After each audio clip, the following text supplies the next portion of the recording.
She arrived in an old dress and a crumpled invitation, believing that maybe someone inside could save her sister's life. But before she could take a single step, she was humiliated, thrown out, and treated as if she had no worth. The ballroom shimmered in the distance, and there she stood alone on the sidewalk, almost giving in to the shame. Then a man stepped out of a black car, looked her in the eyes, and said, "She's my wife." But what happened next? No one there could have imagined. If this story touches you, subscribe to the channel, leave a like, and let us know where you're listening from in the comments. Your support keeps alive this mission of sharing heartwarming stories. The smell of burnt coffee and frying oil lingered in the air, clinging stubbornly to the cracked tiles, the faded uniforms, and to the strands of Emily Parker's dark brown hair. At 6:47 a.m., she was already 3 hours into her shift at Rosie's Diner, a corner cafe tucked into a sleepy street in Brooklyn that had seen better decades. The neon sign outside flickered, like it too was tired of holding on. Emily wore a soft smile that didn't quite reach her eyes as she poured hot coffee into the chipped mugs of regulars who barely noticed her presence. Her name tag was worn, the ink smudged. Her hands, red from detergent, calloused from overuse, moved quickly, refilling cups, wiping counters, picking up crumpled napkins as if on autopilot. But her mind wasn't at Rosie's. It was in a sterile hospital room across the city where her younger sister, Samantha, lay connected to machines, her eyes dulled by exhaustion, her arms bruised by IV lines. At just 23, Sam was fighting a battle her kidneys were losing. 3 times a week, she endured hemodialysis. And every month, Emily stared at the mounting bills, praying that one day, somehow, a miracle would show up in the mail. Between shifts, Emily taught basic algebra to high schoolers at a community center. It was her second job.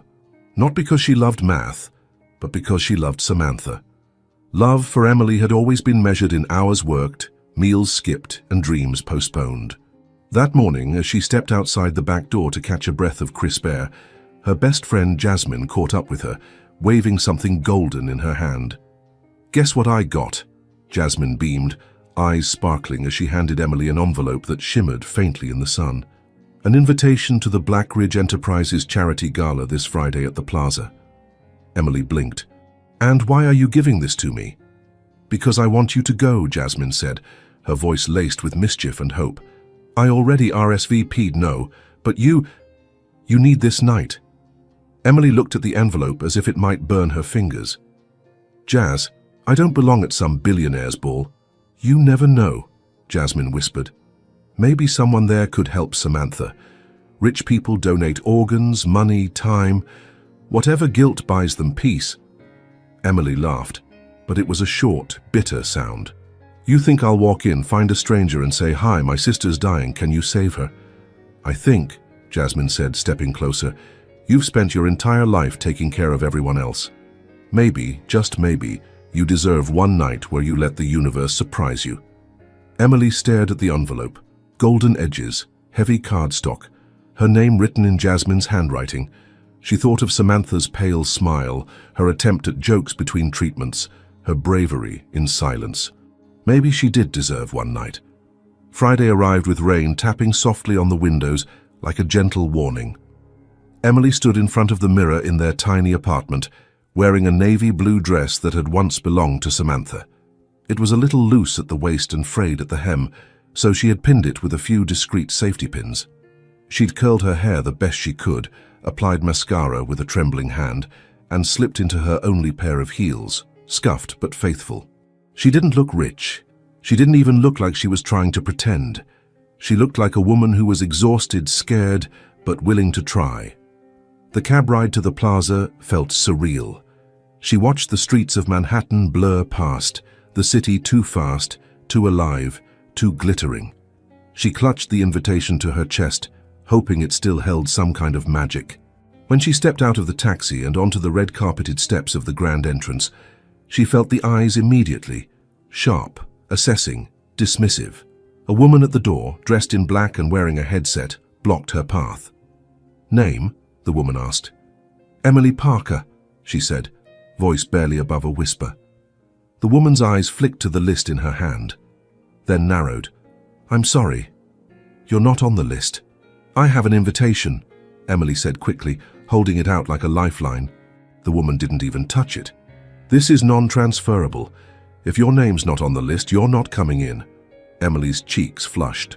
Behind her, guests flowed in with gowns that shimmered like moonlight, tuxedos tailored to perfection, laughter echoing up the steps. "Please," Emily whispered, "this is really important." "Step aside, ma'am." Someone behind her chuckled. A tall woman in heels, too high to be practical, leaned toward her friend and said loudly, "Who let the waitress out of the kitchen?" Laughter rippled around her like glass breaking. Emily's hands shook. She took a step back. The envelope slipped from her grip, landing softly at her feet. Rain began to fall, soft, cold drops that felt like the city's final insult. She bent to pick it up, her vision blurring. She didn't belong here. She should have known. She turned, ready to disappear into the night, when a sleek black car pulled up to the curb. The back door opened slowly, and out stepped a man in a tailored black suit, every movement deliberate and precise. His presence shifted the air. People stopped talking. The hostess's posture straightened. He was tall, striking, with an expression carved in stone, but his eyes, a sharp, penetrating grey, locked onto Emily like he had been looking for her all his life. He walked past the hostess, past the confused murmurs, and stopped directly in front of Emily. Then, without hesitation, he looked at the staff and said, loud enough for all to hear, "She's with me." The hostess stammered. "Sir, she is my wife," he added calmly but with steel in his voice. "And if there's a problem, I suggest you take it up with the board." A silence heavier than rain fell across the steps. Emily's heart pounded. She looked up at him, stunned, confused, and speechless. He didn't look at her with pity. He didn't look through her like others had. He looked at her, with intention, with recognition. Without another word, he gently placed a hand at the small of her back and guided her up the steps, through the grand entrance, past the stunned faces, and into a world she had never imagined she'd enter. And Emily, too dazed to protest, followed. But the question burned in her chest, louder than the orchestra playing in the background. Who was this man, and why did he lie? The silence inside the hall seemed to pulse around her, as dense as the golden walls surrounding them. Emily walked beside the stranger, or almost a stranger, unsure if she should thank him, run away, or desperately ask what was happening. Crystal lights hung like inverted constellations above their heads, and her steps echoed, with uncomfortable timidity, against the polished marble. He walked with the confidence of someone accustomed to ruling this world, but there was something more there. Something in the nuances of his gesture, the way he positioned his body between her and the eyes of others. Emily could feel it. This wasn't just for show. But why? They passed down a corridor lined with old tapestries, heading toward a private room at the back of the main hall. The door closed behind them. Finally, he turned to face her. "Are you okay?" His voice was firm, low, carrying a calmness she hadn't expected. Emily looked at him. His eyes, now softer, held a kind of silent memory. And that confused her even more. "Who are you?" she managed to say, trying to keep her composure, though her breath was still uneven. He hesitated. Then he gave a small smile. Alexander Blackridge." The name hit her like a wave of reality. Blackridge, the same name on the company printed at the top of the invitation, the same name for the charity gala, the same man whose arms had surrounded her with an impossible phrase, "She's my wife." Emily crossed her arms, trying to contain the cold she felt, and it wasn't from the temperature. "You lied. Why? You don't know me. I've never seen you in my life." Alexander took a step closer, but maintained a respectful distance. There was a tension in his shoulders, something deeper than just the embarrassment of a social scene. 2 years ago, he started slowly. "In the summer, my son Liam had an anaphylactic shock in Central Park. He was with the nanny. I was on my way, but you were there." Emily furrowed her brow, confused. "You saw when he collapsed. And without hesitation, you used an epinephrine pen from your bag." The nanny froze. "And you saved my son's life." The words made time stop for a moment. She remembered, the boy in the playground, his skin turning red, the struggle to breathe. How she carried adrenaline in her bag for precaution. It was something Samantha used as well. She recalled the panic, the nanny's crying, the despair, and how, after giving the injection, she quietly left without waiting for thanks.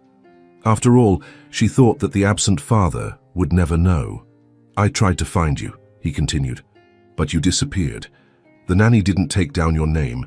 No cameras were working in that corner of the park. All I had was the memory of your face." Emily went silent. Her heart was racing. A part of her melted inside, while the other built protective walls. "So, today when I saw you out there being humiliated, I knew. It was you. Again at the right moment. Only this time it was my turn to protect you." Emily looked away, feeling something burn inside her chest, a mix of gratitude, anger, disbelief, and something harder to name. "But why say I'm your wife? Why not just let me in?" "Because inside here," he answered, "a stranger has no voice, but a wife commands respect. No one would dare question you if they thought you belonged to me." She looked at him again. "But I don't belong to you." "I know," he said, with disarming gentleness. "But tonight, I needed a reason strong enough to silence everyone and give you the space you deserve." In the main hall, the lights danced on silk gowns and crystal glasses. The guests conversed among themselves, but their glances kept slipping toward the door where Emily had entered. Whispers were already circulating. No one knew who she was, and that, in a room of heavy names and ancient lineages, was unforgivable. Alexander, on the other hand, returned to the center of the hall with her by his side. He offered his arm with natural ease, as if the gesture had been rehearsed for years. Emily hesitated, but accepted. His touch was warm, present, unhurried. And then, amidst the orchestra playing in the background, a child's voice cut through the air. "Hey!" A little boy with clear eyes and brown hair ran toward them, crossing the hall as if unaware of the protocol.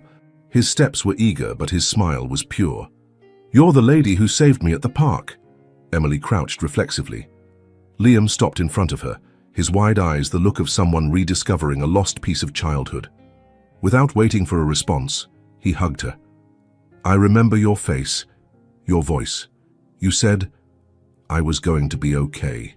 Emily swallowed hard, feeling the small, warm embrace stir something inside her that had long been dormant. The entire hall went silent. The orchestra stopped. Curiosity turned into reverence. The waitress turned hero. Alexander bent down beside them and looked at his son with a discreet tenderness. "Liam," he said softly, "she's not just the lady who saved you. She's our guest of honor." Liam smiled. "So she's staying, right?" Emily looked at him, then at Alexander. There were tears held back, but also a quiet certainty in the air. "If you want me to stay," she whispered, "I'll stay." And at that moment, without anyone saying another word, she was led back to the center of the hall. But this time, not as an intruder, as someone who was expected.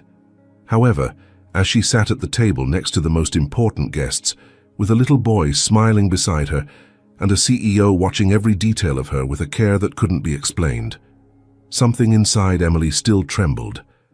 The night was just beginning, and what would come next could be greater than anything she had ever imagined. The night had barely begun, and yet Emily already felt the sting of regret washing over her like cold rain. She stood before the majestic entrance of the Plaza Hotel, her breath catching as she took in the towering glass doors, the gold trim reflecting the soft lights from chandeliers she could only imagine. Her heels, a borrowed pair one size too small, pinched with every step. The navy blue dress clung to her frame like a memory, one that had belonged to Samantha and had seen better years. Her fingers tightened around the invitation. Its edges were worn from being opened too many times. She had checked it at least 10 times in the cab, as if making sure it hadn't disappeared. It felt unreal to be holding something so elegant, out of place in her hands. She swallowed, stepped forward and joined the slow-moving line of guests arriving in sleek black cars and glittering gowns. Women dripped in diamonds. Men wore tuxedos that likely cost more than her yearly rent. She tried to stand tall, to look like she had every right to be here. Her turn came. The hostess at the velvet rope looked up, impassive and impatient, blonde, perfectly postured, dressed in all black with a clipboard clutched to her chest. "Name?" the woman asked without even meeting her eyes. "Emily Parker," she said, clearing her throat softly. The woman flipped through her list, eyes scanning quickly. Her brow twitched. "I'm sorry. You're not listed." Emily blinked. "I have an invitation." She held it out with a trembling hand. The woman gave it a cursory glance, lips pursed. "These are non-transferable. Only the original recipient may enter." "It was given to me by a friend," Emily explained. "She's a student. Her name is Jasmine Owens. She's not on the list either." Emily's heart dropped. She could feel the heat rising in her face. People behind her began to shift, growing impatient. "There must be a mistake," she said, voice faltering. "Please, this is really important to me." The hostess's eyes finally met hers, cold, unmoved. "Step aside, please." Emily stood frozen, gripping the invitation like a lifeline. Behind her, someone whispered, "Who let the staff out front?" Laughter followed, sharp as glass. Her ears rang, her cheeks burned.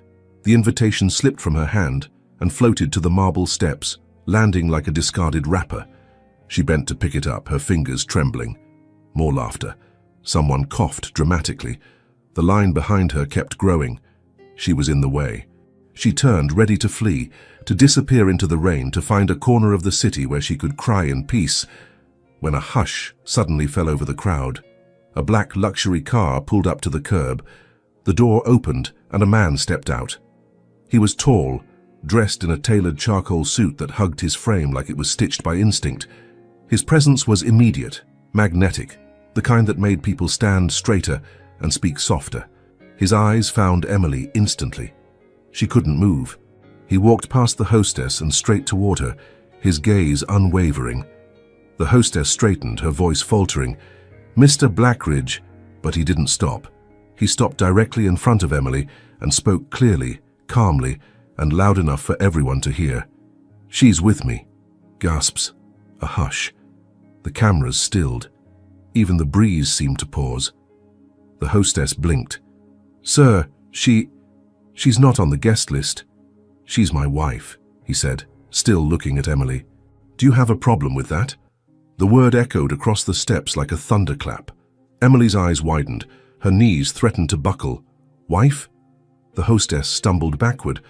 "Of course not, Mr. Blackridge. Please, right this way." Without waiting, he extended his arm.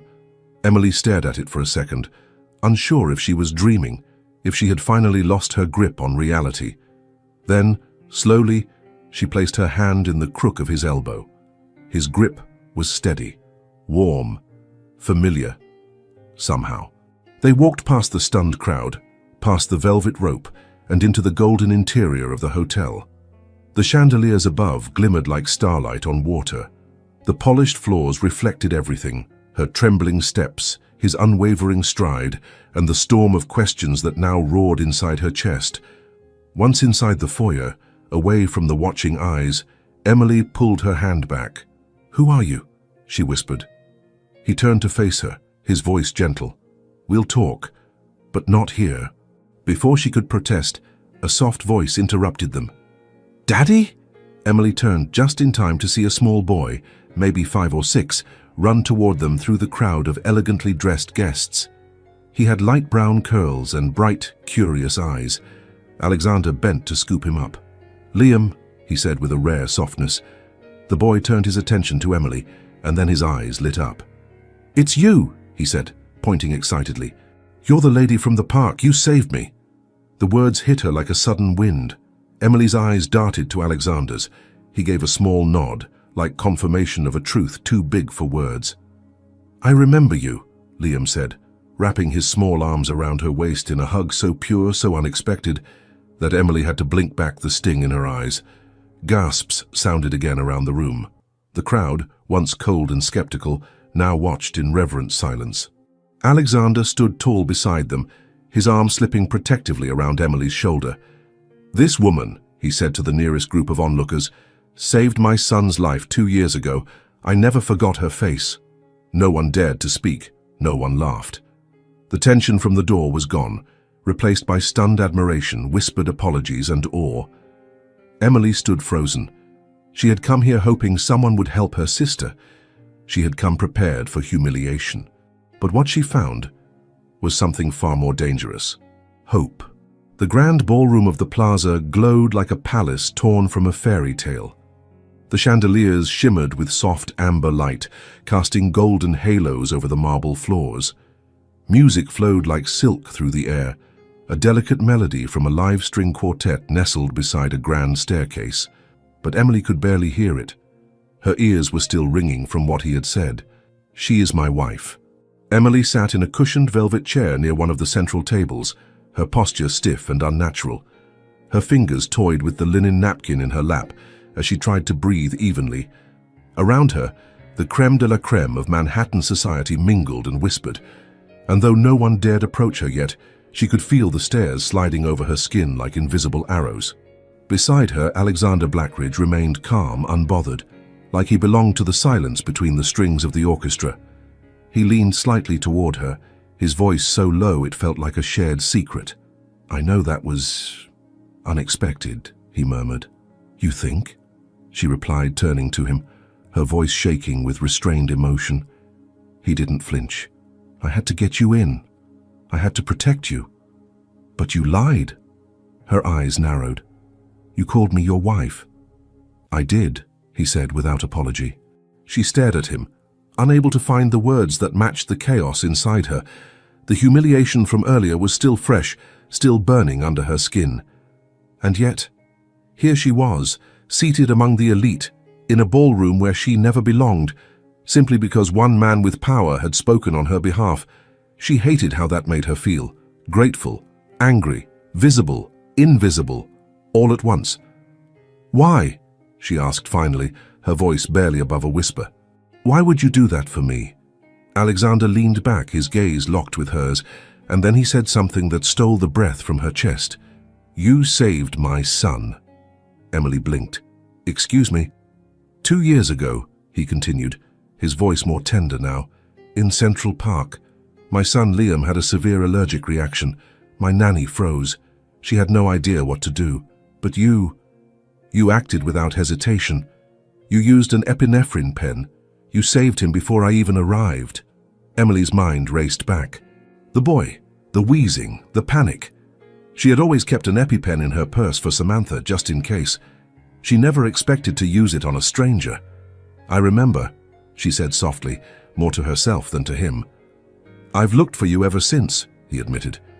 "But I never knew your name, and tonight, when I saw you on the steps, being turned away, being mocked, I knew it was you."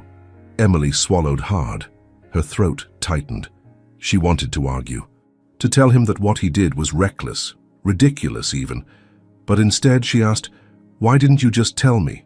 Why all this?" "Because I knew you wouldn't accept help." His words were gentle, but edged with truth. "And I knew no one would question a wife."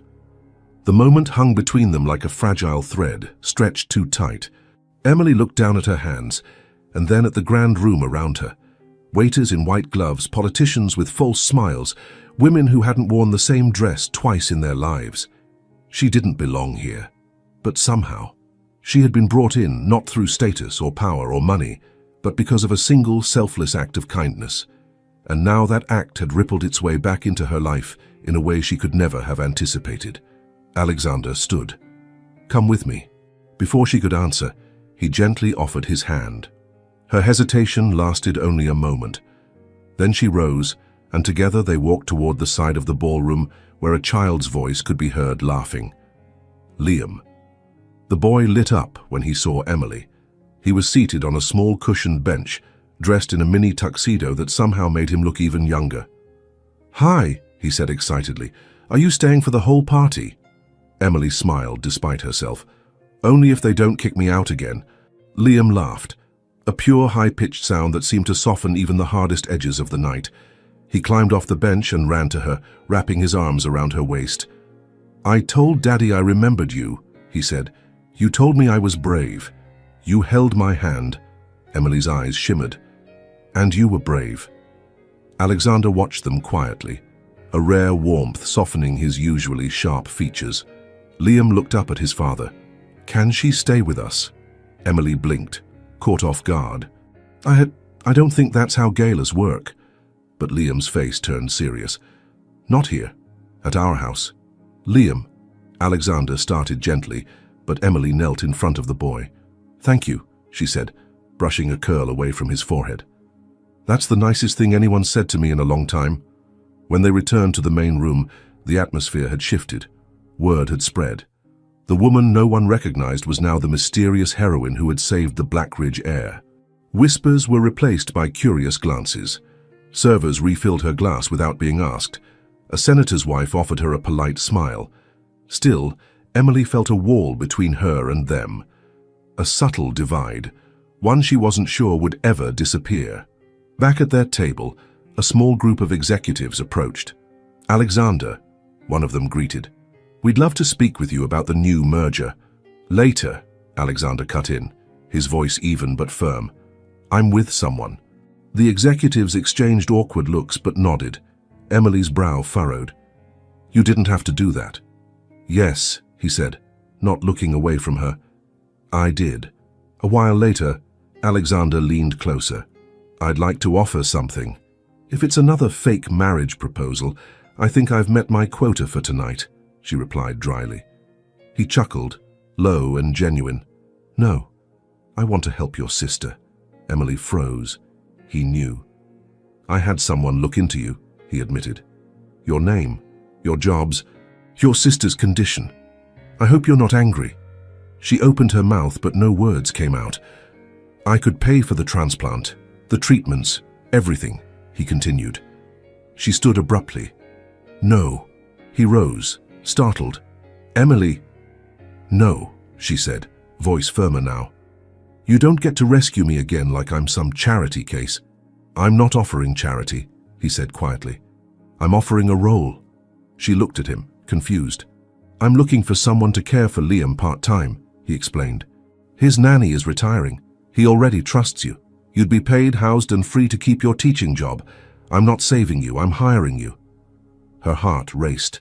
"Think about it," he added. "Stay tonight. Eat. Breathe. Then decide." The orchestra began a slow waltz. Guests rose to dance. Emily sat back down, her hands trembling. From across the room, Alexander met her gaze, and something inside her whispered, "This wasn't a rescue. It was an opening." But for what? Emily couldn't sleep that night. Not even in the plush guest suite Alexander had offered her, with its velvet curtains and buttery sheets, and the scent of lavender floating in the air like a spell. It felt too soft, too clean, too far removed from the Brooklyn apartment she shared with Samantha, where the walls were thin and the heater rattled like an old man's cough. Here, she felt like she was living in someone else's skin, a version of herself that didn't exist. She sat by the window in a silk robe she hadn't meant to wear, but it had been laid out for her, and her own clothes, folded neatly, were gone. Outside, the gardens of the Blackridge estate glistened under moonlight, and everything was so quiet it was almost cruel. She held a steaming cup of chamomile in her hands, her fingers curled tightly around it, like it was the only thing anchoring her to the truth. Because underneath the luxury, she still didn't understand why she was here. And that question alone burned hotter than the tea. The next morning, she found Alexander in the sunroom, dressed in a crisp white shirt, no tie. He looked up from his tablet the moment she entered. "You didn't sleep," he said, not as a question. Emily blinked. "Neither did you." He gave a small nod, then gestured to the seat across from him. She hesitated before taking it. "Is this the part," she asked, wrapping her arms around herself, "where you tell me what you really want?" Alexander didn't answer immediately. He folded his hands and rested them on the glass table, his expression unreadable. "I told you the truth," he said softly. "You saved my son's life. I never forgot you, and when I saw you that night on the steps, being turned away, I knew I couldn't let it happen again." Emily frowned. "But that doesn't explain why you brought me here. Why you offered to pay for my sister's transplant, or why you lied in front of hundreds of people." "Because the world I live in," he said, meeting her gaze, "respects one thing: ownership. And as disgusting as that sounds, It's the only way I knew how to shield you in that moment." She looked away, her jaw tightening. "I didn't mean to use you," he added quickly. "But I knew if I didn't say something powerful enough to stop the whispers, they would have torn you apart." Emily set her hands flat on the table. "You called me your wife, Alexander. Do you know what kind of storm that's going to cause? They'll find me, dig into my life, my jobs, my sister's illness." "I know." "Then why?" "Because I couldn't watch you be erased again," he said, voice suddenly sharper. "Not after what you did. Not after how long I looked for you." The silence stretched between them, full of unsaid things. Finally, Emily leaned back. "So now what? You let me stay a few nights, help out with Liam, and then what? You go back to your world and I go back to mine?" "I want you to stay," he said. "Longer than a few nights." Her chest tightened. "As Liam's caretaker," he added. "You'd have a salary, a home here, and you could still teach in the evenings." Emily stared at him, her heartbeat roaring in her ears. "Why me?" "Because Liam already trusts you, and because—" his voice faltered slightly. "Because I do too." She stood abruptly, walking toward the window. Outside, the morning light had started to warm the ivy-covered walls. "I don't want to be your project," she said. "I've worked too hard for everything I have, even if it's barely enough. I'm not someone you save, Alexander. I'm not trying to save you." She turned. "Then what are you doing?" "I'm trying to thank you." "In the only way I know how." She didn't respond. Instead, she wandered through the garden for hours after their conversation, the cool breeze threading through her hair like invisible fingers. Every flower, every hedge, every carefully manicured path reminded her that she wasn't from this world. But she couldn't stop thinking about Liam's face when he hugged her, the way his eyes had lit up, the way he called her brave, and the way Alexander looked at her, not with pity or possession, but with something closer to reverence. It terrified her. It tempted her. Later that evening, Liam burst into the guest house, his hands full of crayons and paper. "Draw with me," he said, climbing onto the couch. "You can do the clouds. I'll do the dragons." Emily smiled despite the ache in her chest. "Why dragons?" "Because they breathe fire," he said with wide eyes, "and no one tells them what to do." She stared at him for a long moment, then sat beside him, picked up a blue crayon, and began to draw a sky that didn't exist. That night, while Liam slept and the house fell into stillness again, Emily sat alone in the guest house, staring at the ceiling. She didn't belong here, and yet a part of her didn't want to leave. But that didn't mean she trusted him, because deep down, she still had one question burning beneath her ribs.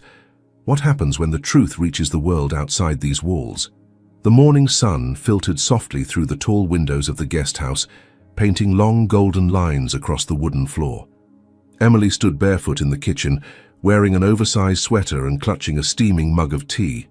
The smell of fresh bread drifted in from the main house, but she hadn't touched the breakfast tray left at her door. Her thoughts were heavier than her hunger.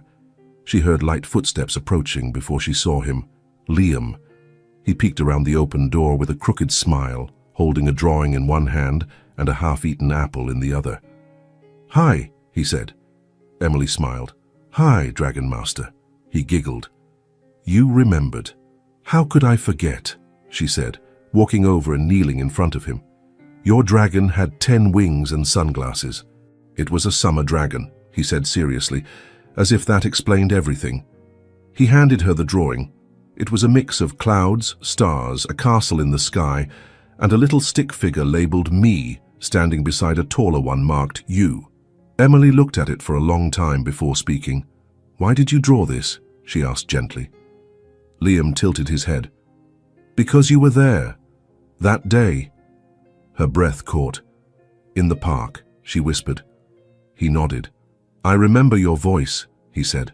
"You were the only one who didn't scream. You said, 'Stay with me, you're going to be okay.' You held my hand the whole time." Emily's fingers gripped the paper tightly. "That's why I knew it was you at the party," he added. "And that's why I want you to stay." Later that afternoon, the three of them, Emily, Liam, and Alexander, took a walk through the garden behind the estate. The roses were in full bloom, their petals a deep velvet red that looked almost too perfect to be real. Bees hummed lazily in the warm air, and birds chirped somewhere beyond the hedges. Emily walked slowly, her hand occasionally brushing against the soft petals as they passed. Alexander walked beside her, hands in his pockets. He didn't say much, but every now and then his eyes would flick to her face and stay there a moment longer than necessary. Liam skipped ahead, narrating a story about a knight and a squirrel army. Emily finally broke the silence. "He really remembers that day?" Alexander nodded. "Every detail. It's been 2 years. Sometimes," he said quietly, "we don't forget the ones who stayed when it hurt the most." She looked at him then, and for the first time she didn't see the billionaire or the businessman. She saw a father who had almost lost his son, a man shaped by fear and gratitude, a man who carried debts that couldn't be repaid with money. "I still don't know what I'm doing here," she admitted, almost to herself. "You're doing exactly what I hoped you would," he said, turning toward her. "You're giving him something no one else could." "And what's that?" "A sense of safety that doesn't come from walls or bodyguards." Her chest ached at the sincerity in his voice. That night, Emily helped Liam with his pajamas. As she tucked the blanket around him, he held onto her wrist. "Can you stay until I fall asleep?" "Of course," she said softly. He stared up at her in the quiet. "Is it okay to love someone really fast?" Emily's throat tightened. "I think so. Because I love you already," he whispered. Tears welled in her eyes. "I love you too, sweetheart." She sat beside him long after he drifted off, watching the slow rise and fall of his small chest. There was a peace in the room that felt sacred, but it terrified her too, because peace never lasted in her world. Later that night, Emily stepped out onto the back porch, seeking air. She found Alexander already there, leaning against the railing, a glass of wine in his hand. "I thought you'd be asleep," he said without turning. "I thought I'd be gone by now," she replied, her voice low. He looked at her. The moonlight cast a soft glow across her features, making her look fragile and powerful all at once. "I keep thinking I'll wake up and this will all disappear," she admitted. "Like this house, that boy, you. It's not a dream," he said. "But it feels like one," she whispered. They stood in silence. Finally, she asked, "What happens when the world finds out I'm not your wife?" He turned toward her, his expression unreadable. "They'll find out eventually. And when they do..."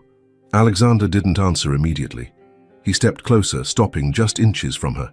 "When they do," he said slowly, "they'll know I called you my wife, because that's the only word powerful enough to protect you." Her breath caught in her chest. "But what if," she began, her voice trembling, "they start digging? What if Samantha's name gets dragged into this? What if I hurt her by staying?" Alexander reached out, gently touching her hand.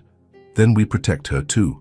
Emily searched his face for dishonesty, for arrogance, for the kind of cold calculation she had come to expect from men with money and power. But it wasn't there. All she saw was truth, and something far more dangerous: tenderness. "I don't know if I trust you yet," she said honestly. "You don't have to," he replied. "Just stay." And for the first time, she didn't have a response, because somewhere inside her, she was beginning to want to. The next morning arrived with a hush, like the house itself was holding its breath. The early light crept in through the windows, soft and golden, casting gentle shadows on the polished wooden floors of the estate. Emily stood at the edge of the garden, barefoot in the dew-covered grass, her arms wrapped around herself as she watched the mist rise over the hedges. She hadn't told Samantha about everything yet, only that she was staying somewhere quiet, somewhere safe. But she knew it wouldn't last forever. Behind her, the sound of light footsteps on gravel broke the silence. Alexander.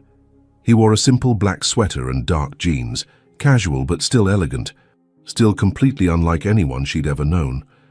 "I figured I'd find you here," he said gently. "I don't usually sleep well in places this quiet," Emily replied. "Feels like the world is planning something behind my back." He let out a soft laugh and stood beside her, his gaze following hers across the garden. "I have something to ask you," he said after a moment. "But it's not a favor. It's a job offer." Emily raised an eyebrow. "What kind of job?" "Liam starts school soon," he began. "But with my schedule and the way things are unfolding, he needs consistency. Someone who's not a stranger, someone who makes him feel safe. She turned to face him fully now. You mean me? He nodded. I want to offer you a position as Liam's full-time caregiver. Live-in. Flexible hours so you can still teach in the evenings if you want. You'd have access to anything you need, and a salary that honors your value. Emily stared at him, stunned. I'm not a nanny, she said quietly. I know, Alexander said. But you're already more than that to him. Her voice dropped even lower. And what would people say? He looked at her. They already have opinions, but I stopped caring about those when you saved my son. And then stayed. She didn't answer right away. The offer felt too big, too fast, too tied to things that weren't just about money or comfort. It felt personal. It felt dangerous. Back in her room, she sat on the edge of the bed, staring at her phone. Samantha had sent her a photo from the hospital, smiling despite the fatigue, giving a thumbs up with a row of dialysis machines in the background. Emily's heart clenched. She thought about all the double shifts, the quiet dinners they'd shared with takeout and laughter, the nights when Emily held back her own tears just to help her sister sleep. She thought about the day Samantha collapsed in the kitchen, and the way fear had carved itself into her spine like a second skeleton. Could she really walk away from this offer, knowing what it could change? Could she live with herself if she didn't even try? Later that afternoon, she found Liam in the art room, a bright, airy space filled with sunlight and paint-stained smocks. He was crouched over a sketchbook, his tongue peeking out in concentration. What are you drawing? She asked, kneeling beside him. He smiled and turned the page toward her. It was a house, a big one, clearly meant to be Alexander's. But in front of it, 3 stick figures stood hand in hand. One was clearly Liam. The tall one was labeled Dad, and the woman in the middle had long dark hair and a big smile. She was labeled You. Emily stared at the drawing, feeling her throat tighten. Is that me? Liam nodded. You live here now, right? She hesitated. Maybe. I'm still deciding. He looked confused. Why wouldn't you want to stay? She smiled sadly. It's not that simple, kiddo. He looked down at the drawing, then back up at her. But I already put you in the picture. That night, Emily walked into Alexander's office. The space was dimly lit, with shelves of books lining the walls and the faint smell of cedar lingering in the air. He looked up from his laptop, surprised. Emily? She stepped forward. I'll do it. His expression didn't change right away, but something in his eyes shifted. You'll take the job? She nodded. But I have conditions. A small smile tugged at the corner of his mouth. Of course you do. No press, she said firmly. No photos, no announcements. Done. I keep my job at the community center. Absolutely. And this doesn't make me your property, Alexander. I'm here for Liam, not to play dress-up in your world. His expression turned serious. I would never expect that of you. She exhaled. Then we have a deal. He stood and extended his hand. She hesitated, then shook it. Firm, direct, professional. But something about the way his hand lingered, the warmth of his fingers, the softness in his eyes. It didn't feel like a business agreement. It felt like the beginning of something she didn't yet understand. The next morning, Emily woke to the sound of Liam's laughter echoing through the garden. When she stepped outside, he ran to her with messy hair and untied shoes. You stayed, he shouted, throwing his arms around her waist. She laughed, spinning him once. Looks like I did. Alexander watched from a distance, phone in hand but untouched. For once his day didn't start with a call, because for the first time in years, he had a reason to pause. But as the sun climbed higher and Emily settled into her new routine, a sleek black car pulled up to the front gate. Inside it, someone watched the house through dark sunglasses. A woman. Her lips curled into a smile as she made a call. She's here, she said, just like I knew she would be. And on the other end of the line, someone answered coldly, then it's time we remind her that she doesn't belong. The first few days passed like a gentle tide, pulling Emily into a rhythm she never expected to live. Mornings began with Liam bursting into her room before the alarm, already halfway dressed and dragging her toward the kitchen with promises of burnt toast and dinosaur-shaped pancakes. He insisted on helping. Eggs were cracked onto the floor, milk spilled. Flour dusted her hair like snowfall, and yet for the first time in years, Emily laughed before noon. She was still getting used to how quiet the house was. No sirens outside, no paper-thin walls, no TV left on to drown out the silence. Here, silence meant peace, not danger. The guest house was now hers permanently. Warm earth tones, bookshelves, a sun-soaked reading corner she already claimed, a desk by the window where she sometimes sat at night, journaling by hand, trying to process how her world had turned upside down. Again. But perhaps the most unexpected change was Alexander. He was everywhere, and yet never intrusive. He didn't hover, didn't impose. He simply appeared, at the breakfast table with his sleeves rolled up, or beside her in the garden carrying 2 mugs of tea. Sometimes they'd sit in silence while Liam played nearby. Other times, their conversations stretched into the evening, weaving through stories of childhood losses, books they'd loved, regrets they hadn't spoken aloud in years. Emily noticed how he listened, not out of politeness, but with presence. Like nothing else mattered in that moment but her voice, it disarmed her and scared her, because she was beginning to feel something she hadn't felt in a long time. Safe. One afternoon, after a picnic with Liam under the maple tree behind the greenhouse, Emily lay on the blanket while the boy napped beside her. The sun filtered through the leaves, painting patterns across her skin. Alexander sat a few feet away, reading, but every few minutes his eyes flicked toward her, not in curiosity but with quiet wonder. "Do you ever regret it?" she asked, breaking the silence. "Regret what?" he replied, setting the book down. "Living like this, with walls and guards and expectations, always being watched." He was quiet for a long moment.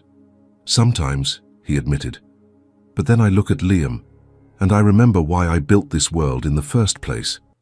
Emily turned her head toward him. "To protect him?" "No," Alexander said. "To survive losing everything else." She didn't ask what he meant.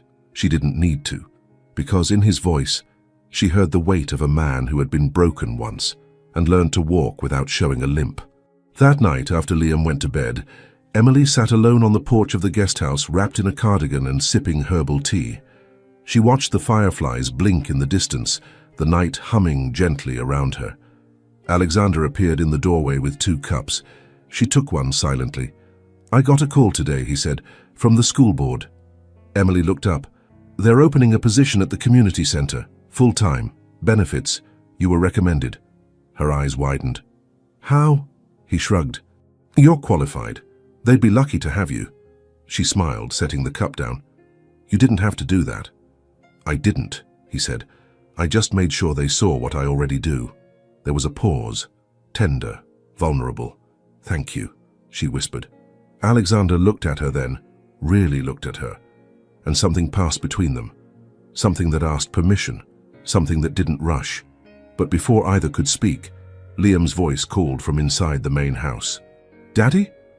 Alexander stood, his features shifting into concern. "I'll go." Emily watched him disappear into the darkness, and for the first time, she wished he hadn't. The next morning brought rain, soft, steady, and constant. Emily opened the curtains to find the garden glistening under grey skies.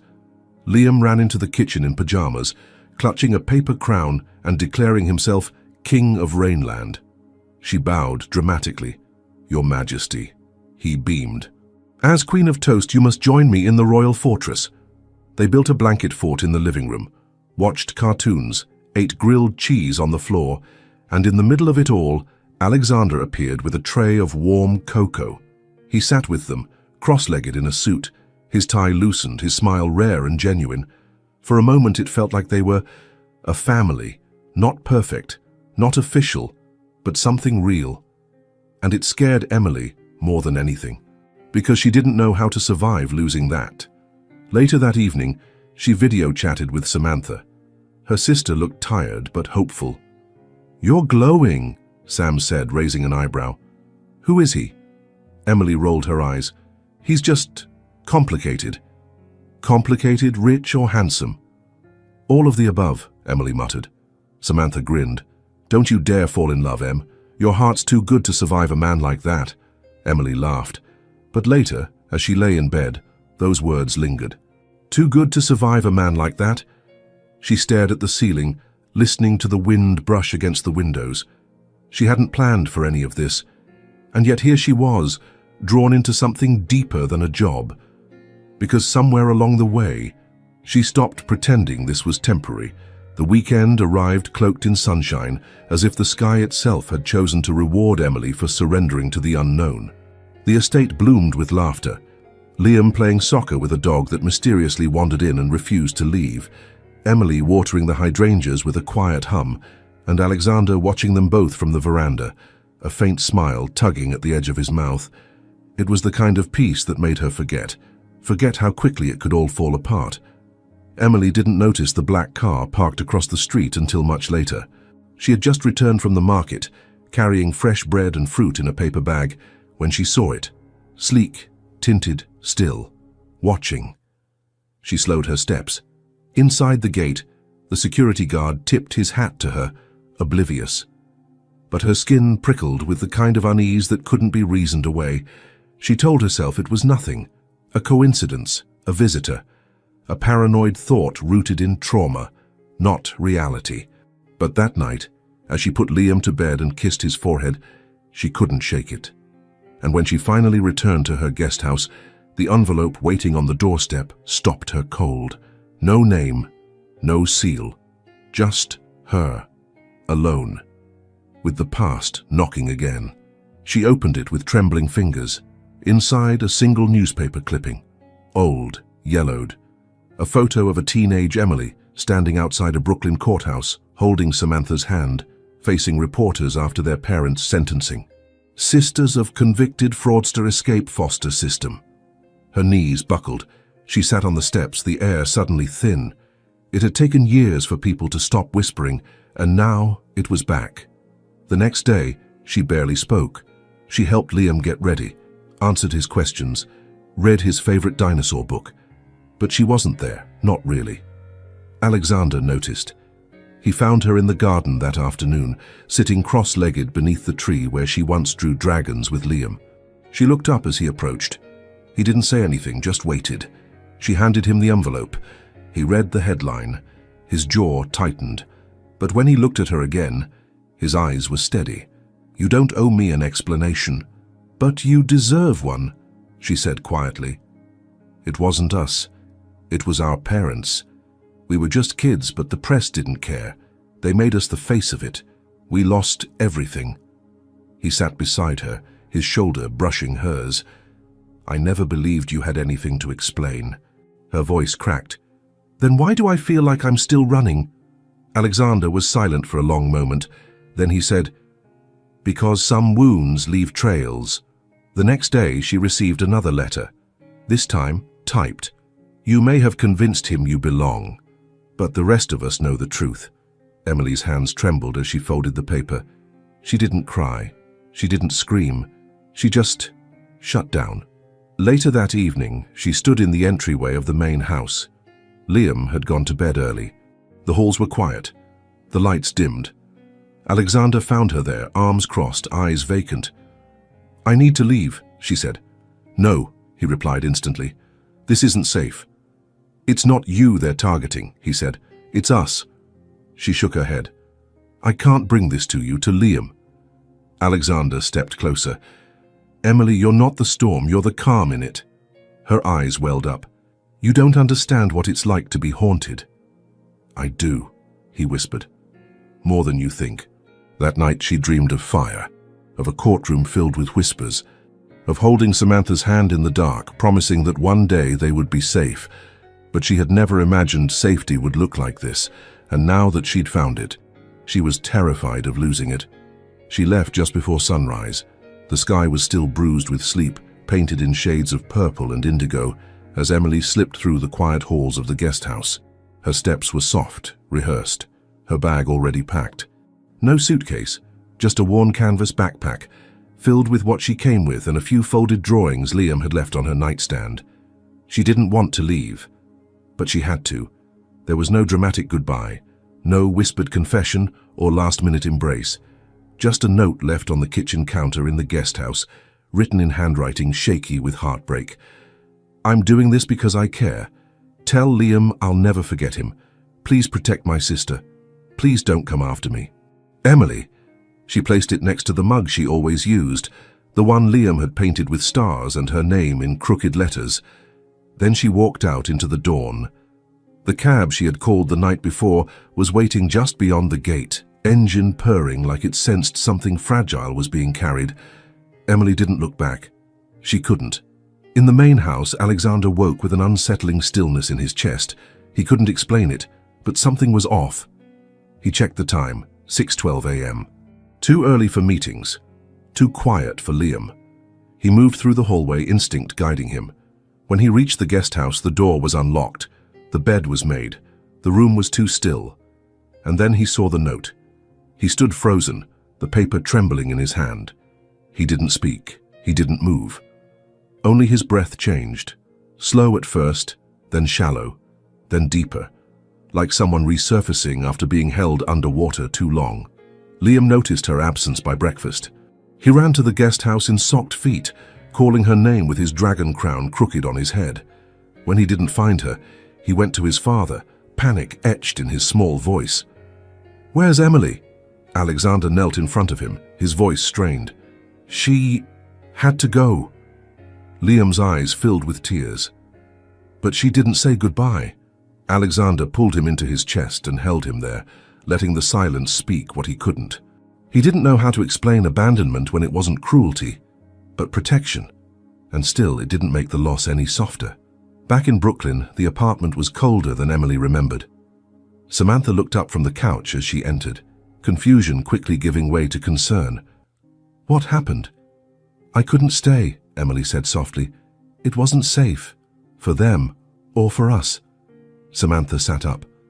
"Emily, you were happy. I was surviving," she corrected, voice cracking. "I was pretending it wouldn't all fall apart. Maybe it didn't need to fall." Emily turned away. Her shoulders trembled, but no tears came. Not yet. Days passed. She returned to teaching at the community center. She went back to Rosie's diner on weekends. She smiled at familiar faces. She cooked dinner. She folded laundry. But inside, something had gone quiet. Like a song that used to play in the background of her life had been paused, mid-note. She didn't speak of Alexander. She didn't speak of Liam. But sometimes she found herself reaching for the mug that wasn't there, or waking at dawn expecting little footsteps by the door. One rainy evening, Samantha found her standing by the window, watching the drops race down the glass. "He called," Samantha said. Emily didn't move. He didn't say much, just asked if you were okay, if you needed anything. Then he hung up. Emily closed her eyes. He sounded broken. "I asked him not to come after me, and he didn't," Samantha said softly. But he didn't move on either. Back at the estate, Liam stopped drawing for a while. He kept her mug on the kitchen counter, refused to let anyone wash it. He asked fewer questions. But when no one was looking, he sat by the tree they used to read under and whispered to the wind. "I miss you." And Alexander, he kept working, kept showing up at board meetings, kept delivering precision and power. But his gaze grew distant. He turned down every social invitation, refused every reporter's request, because no public narrative could rewrite the truth of what he had lost.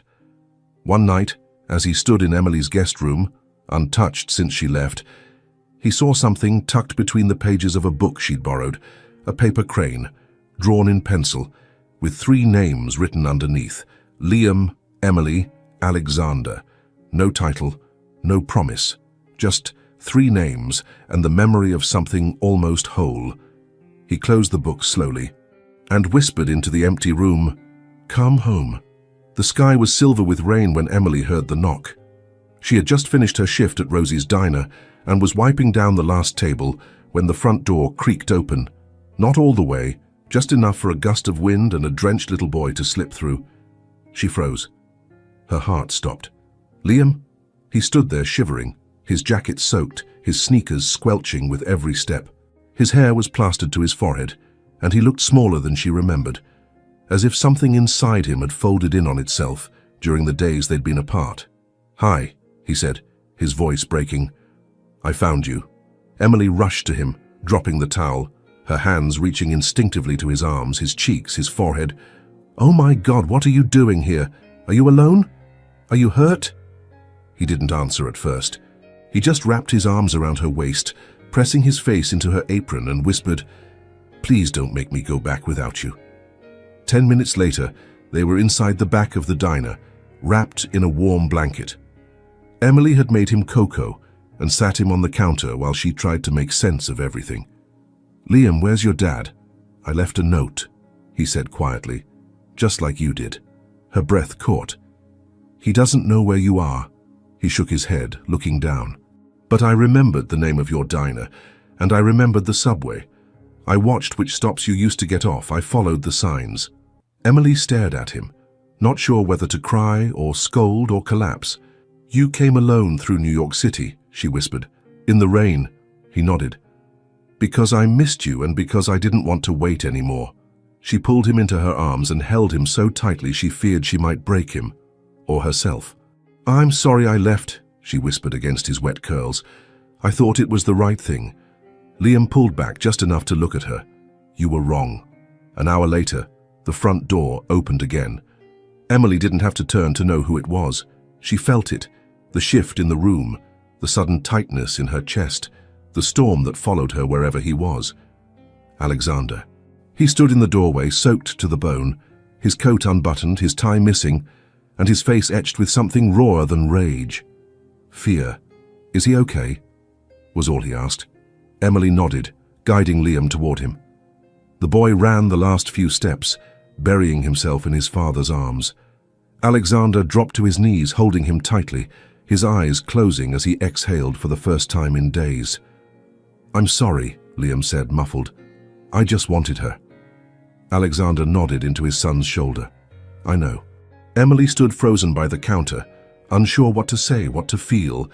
She had imagined seeing him again 1,000 different ways, none of them like this.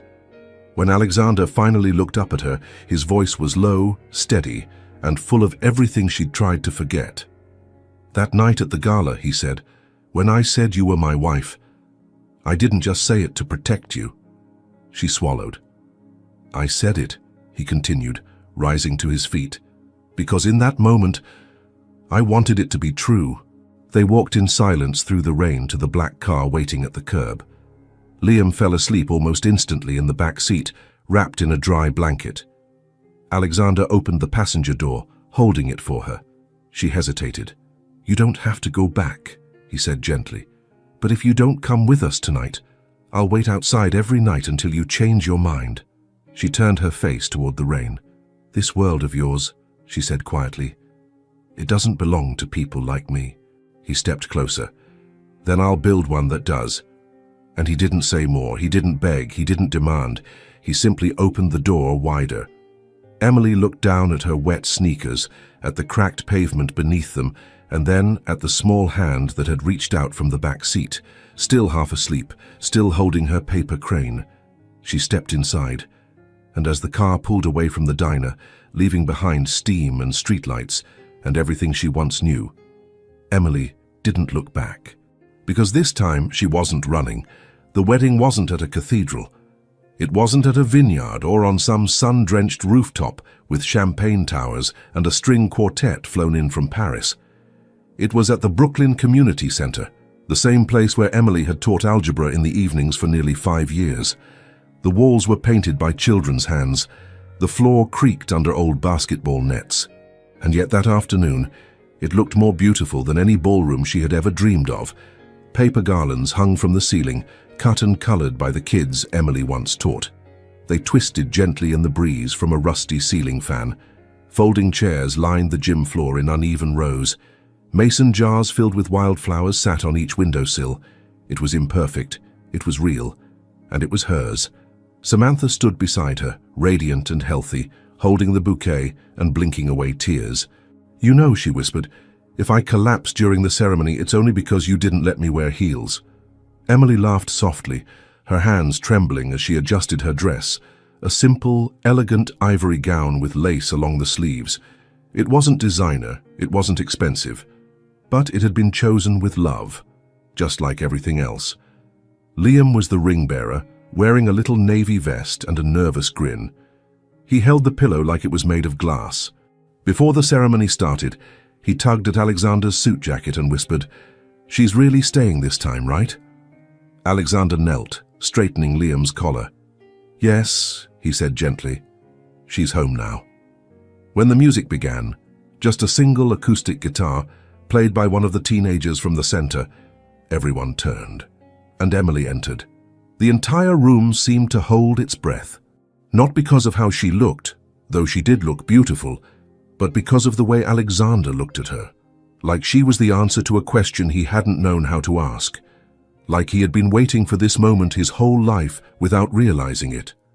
The ceremony was short, honest, intimate, no vows written by assistants, no seating charts divided by power or wealth, just words, true ones. When Emily took Alexander's hands in hers, her voice trembled. "I spent most of my life believing that love was something for other people, that I wasn't soft enough for it, not clean enough, not safe enough." She paused, her eyes shining.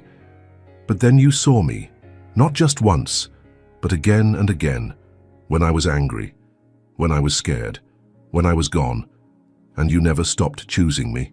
Alexander's voice, when he answered, was quieter than usual. "I used to think power was everything," he said.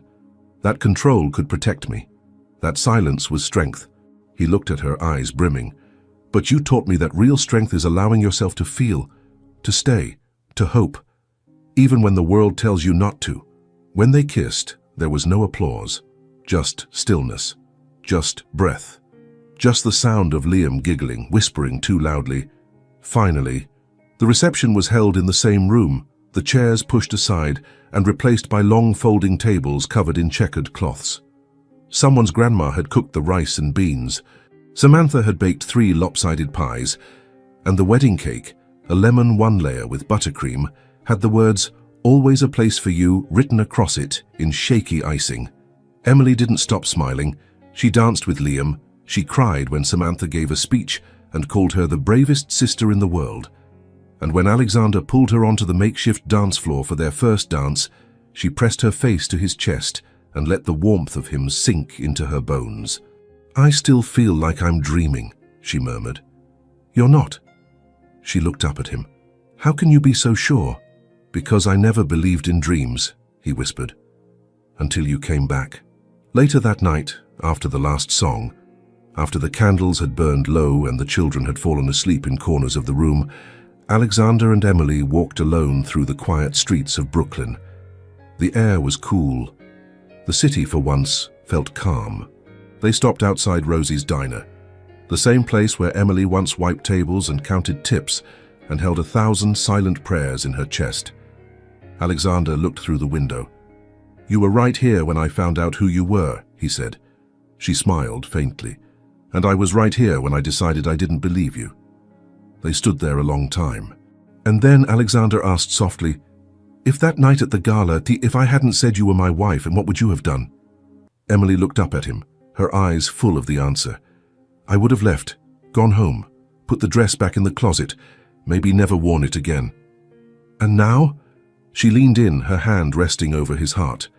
"Now I wear everything differently, because someone reminded me I'm more than where I came from."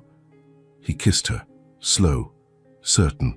And in that moment, neither of them was running anymore, because love had found them in the wreckage, not perfect, not polished, but whole, because they had chosen to stay when everything else told them to leave. She wasn't on the list that night, but she had always been on his heart's list, because sometimes the truest love doesn't arrive with flowers or promises. It arrives as silent protection, as open arms when everything seems to fall apart. And maybe deep down this story is also about us, about when life surprises us and someone chooses to stay. If this story touched your heart, subscribe to the channel, leave a like, and share in the comments. Where are you listening from? Your support helps us continue sharing stories that warm the soul.